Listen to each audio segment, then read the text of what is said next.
자, 오늘은 윤상호 선생님과 함께하는 5번째 국어 시간 되겠습니다. 자, 우리가 지난 시간까지 윤서가 쓴 초고를 살펴보면서 윤서가 자신이 세운 글쓰기 계획, 그리고 자료 수집, 그리고 개요를 바탕으로 어떻게 초고를 작성하였으며 어떻게 고쳐 쓰는지를 봤습니다. 그리고 윤서가 쓴 글에 나타나는 몇 가지의 담화 표지가 무엇이 있으며 어떠한 기능을 하는지를 살펴보았습니다.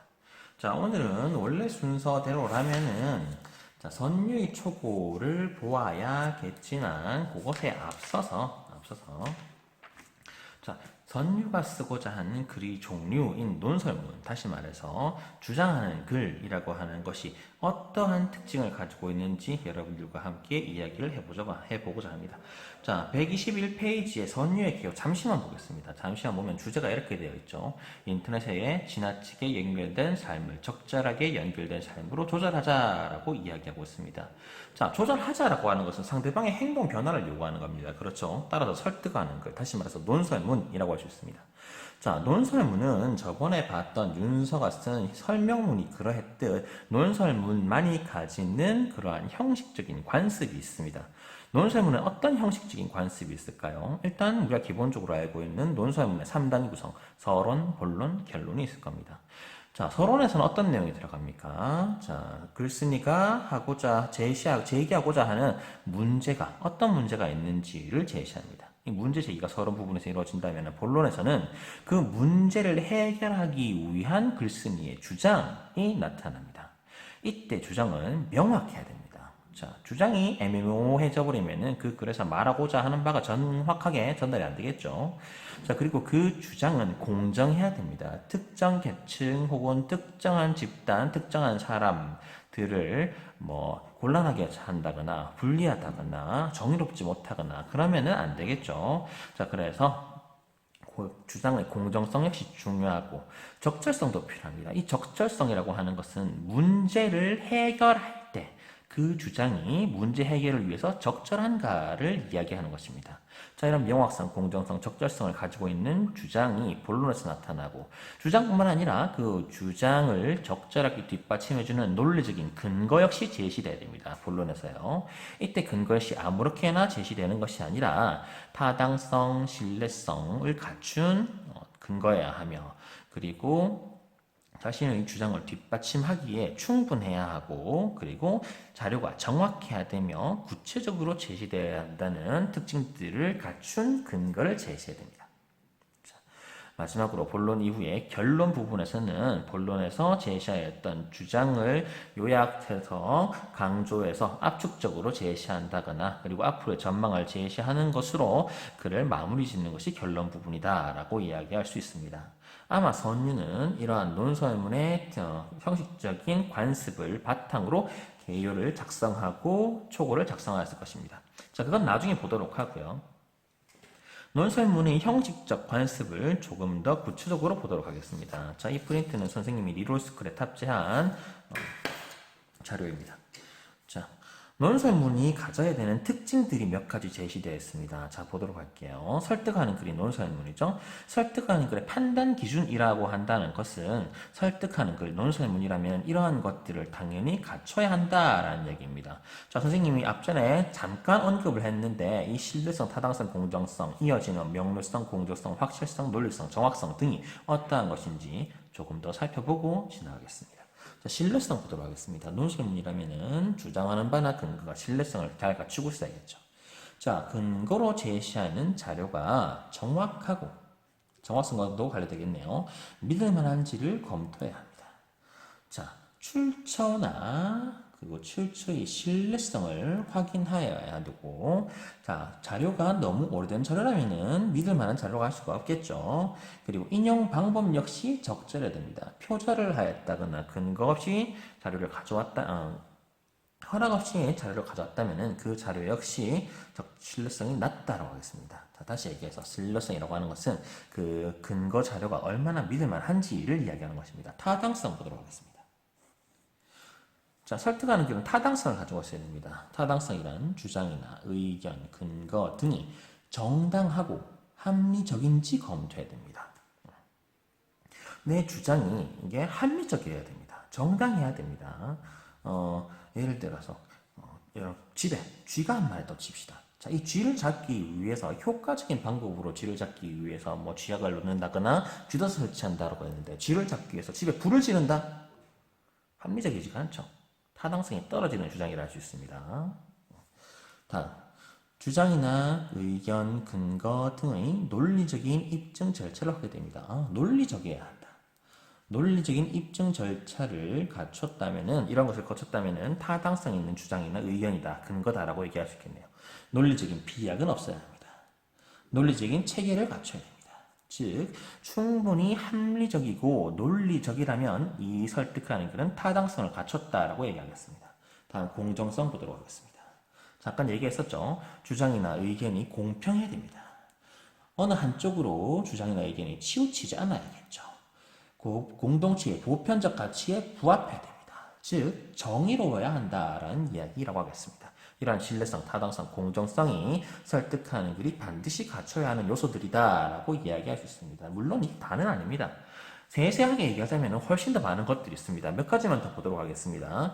주장하는 내용이 뚜렷해야 됩니다. 잠시 얘기했었죠. 명료성이랍니다. 자, 공정성은 잠시 봤으니까 넘어가겠습니다. 새롭게 하지 않겠습니다. 확실성. 논거는 구체적이고 타당한 것이어야 한다. 자, 논거의 확실성은 타당성과 굉장히 관련성이 있겠네요. 이것도 더 추가를 하지는 않겠습니다. 추론의 논리성, 논리적이고 과학적이어야 한다. 논리성 생각해 두도록 하겠습니다. 그 다음, 용어의 정확성, 애매한 용어를 사용하거나 의미가 불분명한 용어를 사용하게 되면은 상대방에게 내 의사를 정확하게 전달할 수가 없겠죠. 따라서 지시적인 언어, 지시적인 언어라고 하는 것은 명확한 언어라고 생각해도 상관없습니다. 지시적인 언어를 사용하고 용어의 의미를 명확하게 전달해야 한다. 이러한 특성들을 갖춘 것이 설득하는 글이라고 할 수 있고, 설득하는 글이라면은 이러한 요소들을 충분히 갖추어야 한다라고 말하겠습니다. 자, 설득하는 글의 글쓰기 절차 한번 보도록 하겠습니다. 이미 우리가 다른 부분을 통해서 이러한 내용을 봤었는데, 그래도 설득하는 글만의 글쓰기 절차에서 고려해야 되는 부분이 있을 수 있으므로 이 부분 다시 한번 보도록 하겠습니다. 자, 설득하는 글을 쓰기 위해서 먼저 자신이 얘기하고자 하는 주장을 정립해야 됩니다. 자, 요거 어떻습니까? 쓰기 맥락 분석에서 글쓰기 목적을 분명히 할 때 이러한 내용, 비슷한 내용을 했었죠. 자, 그 주장을 정립할 때 어떻게 해야 될까요? 사회적으로 가치 있고 공동체가 필요하는 것을 주장으로 내세워야 됩니다. 이건 뭐가 관련있습니까? 공정성과 관련있습니다. 공정성에는 주제를 설정해야 된다는 얘기 같네요. 주장의 관점을 명확하게 된다. 관점을 명확하게 한다라는 것은 주장의 내용을 뚜렷하게 명료성과 관련 있는 것 같습니다. 주장에 대한 입증의 책임이 따른다는 것을 알아야 된다. 그러니까 주장을 충분한 근거를 들어서 내 주장이 옳음을 입증해야 된다라고 하는 것인데, 그러니까 내 주장에 충분히 타당성이 있다. 내 주장이 충분히 논리적이다. 라는 것이 드러나야 한다는 겁니다. 자, 주장을 정립하는 과정에서 이러한 것들을 준비해야겠네요. 자, 논거를 마련하는 것이 주장 정립 다음에 해야 되는 일인 것 같습니다. 어떤 논거들을 마련할 수 있을까요? 자신의 생각을 논리적으로 표현하는 것만으로도 충분한 논거가 될 수 있습니다. 하지만 그것만으로도 부족할 수 있으니까 권위지의 말을 인용할 수도 있고요. 아니면은 구체적이고 객관적인 사실을 근거로 제시할 수 있습니다. 언론 기사의 자료라든가 아니면은 어떠한 통계 같은 것들을 활용할 수가 있겠죠. 자, 논증의 방법은 연역 추론, 귀납 추론, 유비 추론, 변증법 등이 있는데, 자, 이 부분은 설명할 기회가 있으면 다시 하도록 하겠습니다. 쉽게 설명할 수 있는 부분이 아니기 때문에 시간 관계상 넘어가도록 하겠습니다. 이러한 것들이 있다는 것 정도만 알고 넘어갑시다. 다음 내용을 조직해 보겠습니다. 자, 내용 조직 같은 경우에는 서론, 본론, 결론의 형식. 자, 어떻습니까? 논설문의 형식적 관습이었죠. 논설문의 형식적 관습에 맞게 내용을 조직하여야 되고, 독자의 관심사 어느 부분에서 파악했던 것이죠? 쓰기 맥락을 파악할 때 계획하기 단계에서 이미 살펴봤던 것을 고려해서 내용을 조직한다는 얘기로 보면 되겠습니다. 자, 독자의 관심사와 수준 요구를 고려해서 내용을 조직하는 단계라 할 수 있겠고, 구성 방식을 결정하는데, 자, 두괄식, 미괄식, 양괄식. 아마 배운 친구들 분명히 있을 겁니다. 두괄식이라고 하는 것은 어떻게 내용을 구성하는 것입니까? 자, 글을 구성함에 있어서 글쓴이의 주장이 글 혹은 문단의 앞부분에 드러나는 주성 방식을 두괄식, 반대로 미괄식은 문단의 끝부분에 주장이 들어가는 방식을 혹은 글이 끝부분에 들어가는 방식을 미괄식. 양괄식은 어떻습니까? 양괄식은 양쪽입니다. 양쪽에 글의 첫 부분 혹은 문단의 첫 부분 혹은 글의 마지막 부분 혹은 문단의 마지막 부분에 주장이 들어가는 조직 방식을 양괄식이라고 합니다. 자, 이렇게 두괄식으로 할 건지 미괄식으로 할 건지 양괄식으로 할 건지 내용을 조직하는 방식을 설정해서 내용을 잘 조직해야겠죠. 자, 그 다음 표현하기 단계에 들어갑니다. 표현하기 단계에 들어가면 설득하는 대상의 특성이나 글의 유형을 고려하여 설득력을 높일 수 있다. 자, 이것도 마찬가지로 계획하기 단계에서 설득하는 대상 뭐였습니까? 예상 독자죠. 예상 독자의 특성이나 글의 유형이라고 하는 것은 글쓰기 목적과 밀접한 관련이 있습니다. 목적이 예를 들어서 정보 전달이라면 설명문이 될 거니까요. 설득이라면은 주장이라면은 설득하는 글이 될 거니까요. 자, 이러한 글쓰기 유형을 고려하여서 설득력을 높일 수 있다는 것을 고려해서 표현을 해야 됩니다. 그 다음 논리적 설득만으로 효과를 기대하기 어려운 경우에는 감성적인 설득으로 공감을 이끌어낼 수도 있다라는 것도 여러분들이 알아두면 좋겠습니다. 설득하는 글에서는 감성적인 설득을 쓰면 안 되냐? 그런 건 아니라는 겁니다. 충분히 감성적인 설득 방식으로도 공감을 이끌어내고 설득력을 높일 수도 있습니다. 반드시 객관적이어야만 하느냐? 이건 또 아니라는 거죠. 다음 보겠습니다.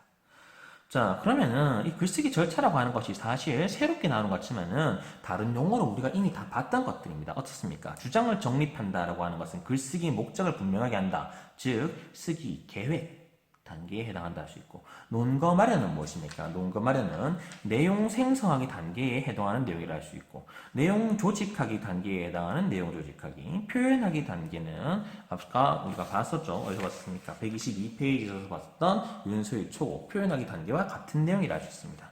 자, 그렇다면은 이렇게 계획하기, 내용 생성, 내용 조직, 내용 표현 다음에 뭐가 나야 됩니까? 그렇죠. 고쳐쓰기 단계가 나야 됩니다.